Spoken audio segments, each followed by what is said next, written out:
अर्नब गोस्वामी को जमानत मिलना, सुप्रीम कोर्ट का उसको हियरिंग करना और उसी समय बाकी जर्नलिस्ट को और बाकी जो भी इंटेलेक्चुअल्स है उनके लिए सुप्रीम कोर्ट का या फिर अन्य कोर्ट का शांत बैठना, क्या यह सिलेक्टिव आउटरीच है या फिर क्या यह सिलेक्टिव न्याय की नई प्रक्रिया है? आज इसी पर बात करेंगे सीधी बात में।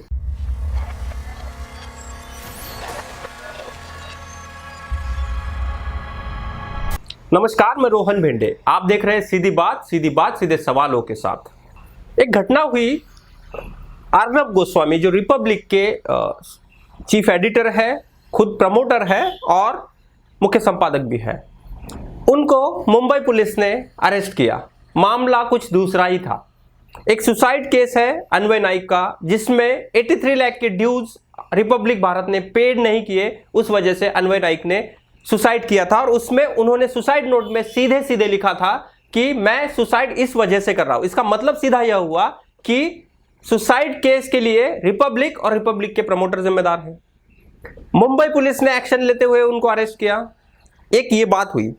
इसके बाद अर्नब गोस्वामी ने लीगली हेल्प के लिए मुंबई हाईकोर्ट को अप्लाई किया।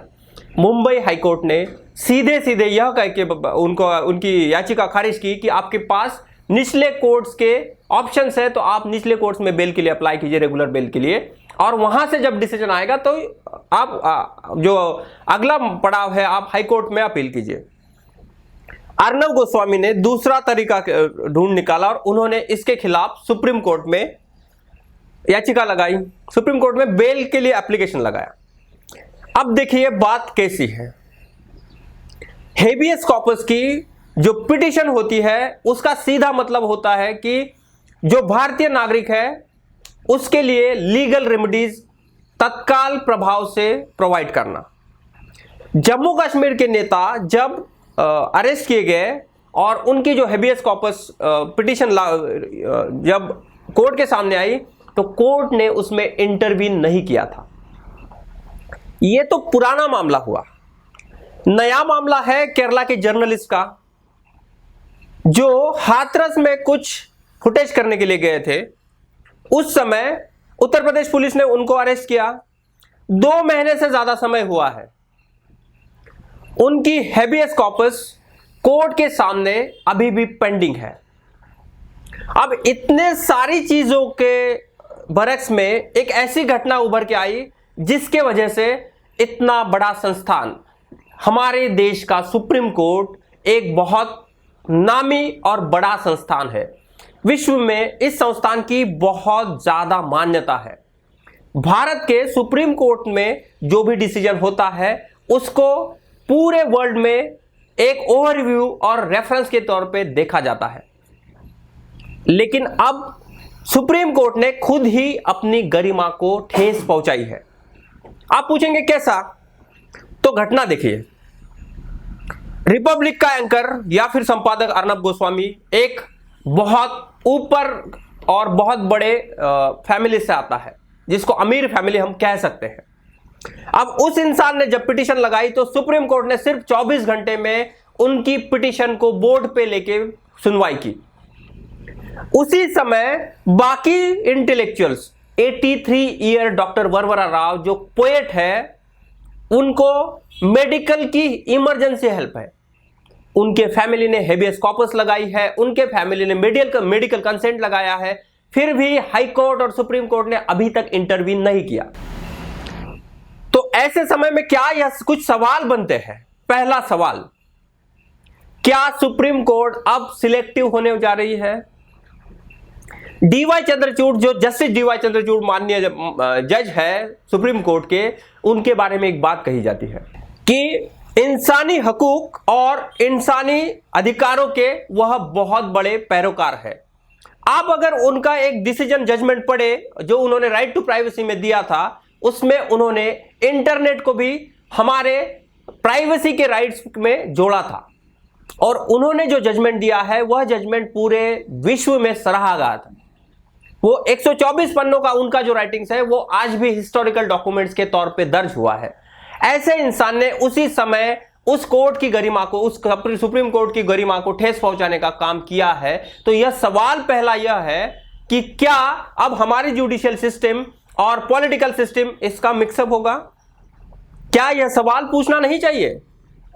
एक सवाल यह है कि अगर जस्टिस चंद्रचूड़ ने अभी जो अर्नब गोस्वामी को बेल एप्लीकेशन में बेल दिया, तो उस समय जस्टिस चंद्रचूड़ ने यह लिखा कि हर इंसान के कंसेंट की और हर इंसान के जो लॉयल लीगल हेल्प है, लीगल हकूक है, उसकी मान्यता होनी चाहिए, उसको मान्यता मिलना चाहिए। तो क्या डॉक्टर वरवरा राव, सुधा भारद्वाज, आनंद तेलतुंबड़े, इनके लीगल राइट्स नहीं है? क्या जम्मू कश्मीर के नेताओं की हेबियस कॉर्पस कोर्ट के सामने पेंडिंग थी, तो क्या उनको उनके लिए यह प्रावधान नहीं है? क्या यह सवाल जुडिशियरी से नहीं पूछना चाहिए? जब भी जुडिशरी पे कोई भी बात होती है तो जुडिशरी क्यों एक्सटेंड हो जाती है? क्या उनको इन सवालों से जवाब नहीं देना है? अगर अब 2 दिन में क्या डेवलपमेंट्स हुई, जैसे ही सुप्रीम कोर्ट का यह बेल का एप्लीकेशन, बेल का जजमेंट आया, तो सारे तरफ से क्रिटिक्स सुप्रीम कोर्ट की आलोचना करने लगे। कल हिंदू में, इंडियन एक्सप्रेस में और आज भी इंडियन एक्सप्रेस में प्रताप भानु मेहता ने जब लिखा सुप्रीम कोर्ट के बारे में, तो यह सुप्रीम कोर्ट की गरिमा को ठेस पहुंचाने वाला है। लेकिन क्या यह गरिमा हम लोगों ने, लिखने वाले लोगों ने या बोलने वाले लोगों ने पहुंचाई है? नहीं, यह गरिमा उस जज ने या फिर उस जज साहिबान ने पहुंचाई है जिन्होंने यह डिसीजन दिया, जिन्होंने उसी समय कंपन हो या फिर वरवरा राव हो, सुधा भारद्वाज हो, तेलतुंबड़े हो, इनकी बेल एप्लीकेशन को सुना नहीं। सुप्रीम कोर्ट के बारे में एक बात कही जाती है, जब इंदिरा गांधी के समय में 1974 के बाद यह बात कही गई थी पॉलिटिशियन से कि जजमेंट सुप्रीम कोर्ट या फिर कोर्ट ऑफ इंडिया और पॉलिटिशियंस या फिर पॉलिटिक्स ऑफ इंडिया, ये एक ही चीज के 2 भाग है। तो उस समय सुप्रीम कोर्ट के माननीय सर्वोच्च न्यायालय के सर्वोच्च जज ने यह कहा था कि आपका रोल आपका है, हमारा रोल हमारा है। उस समय सुप्रीम कोर्ट ने डिफर किया था। क्या यह सवाल नहीं पूछना चाहिए कि अब क्या सुप्रीम कोर्ट चेंज होने वाला है? हाई कोर्ट्स को सुप्रीम कोर्ट अगर आदेश दे रहा है कि लोगों के कंसेंट की बात की जाए, तो सुप्रीम कोर्ट क्यों उसको नहीं ले रहा है? एक महिला लड़की, एक जो पिंजरा तोड़ आंदोलन के काम में बिजी है, जिन्होंने महिलाओं के हक के लिए बात की है, उस लड़की को बिना किसी कारण जेल में रखा गया। उस समय सुप्रीम कोर्ट कहां था? क्या यह सवाल नहीं पूछना चाहिए? अब वो कहते हैं कि हम आप पर कंटेम्प्ट की केस करेंगे। हम कंटेम्प्ट की केस के लिए रेडी है, लेकिन सवाल आपसे पूछे ही जाएंगे। कंटेम्प्ट आप कब करेंगे? कुणाल कामरा पर अभी कंटेम्प्ट के लिए लॉयर जो है वेणुगोपाल, जो अटॉर्नी जनरल है इंडिया के, उन्होंने अभी कंसेंट दिया है कि लीगल क्रिमिनल डिफॉर्मेशन का केस चला जाए और कंटेम्प्ट ऑफ कोर्ट का केस चलाया जाए। क्या एक सटायरिस्ट, कुणाल कामरा कौन है? एक कॉमेडियन है। क्या एक सटायरिस्ट के लिए इतनी भी लेवल नहीं है कि वो कोर्ट पर कुछ टिप्पणी करे? क्या हमारे इंडियन कोर्ट्स इतने लोअर हो गए हैं कि एक छोटी सी टिप्पणी से भी कंटेम्प्ट हो जाएगा? सुधार के लिए अब सुप्रीम कोर्ट के पास एक समय है। सुप्रीम कोर्ट जल्द से जल्द जो कुणाल कामरा के पर केस कंटेम्प्ट का हो रहा है, उसको अभी खारिज कर दे। नहीं तो प्रशांत भूषण के मामले में जो सुप्रीम कोर्ट को मुंह की खानी पड़ी थी, वह बात दोबारा होगी। और अगर आप जितना भी दबाएंगे कंटेम्प्ट का केस के लिए, आप अगर जर्नलिस्ट को या फिर राइटर को, इंटेलेक्चुअल को दबाएंगे, तो यह आवाज और उठेगी। तो इन्हीं सवालों के साथ मैं आज छोड़ जा रहा हूं। फिर मिलते हैं, तब तक के लिए नमस्कार। Subscribe now and press the bell icon. Never miss an update.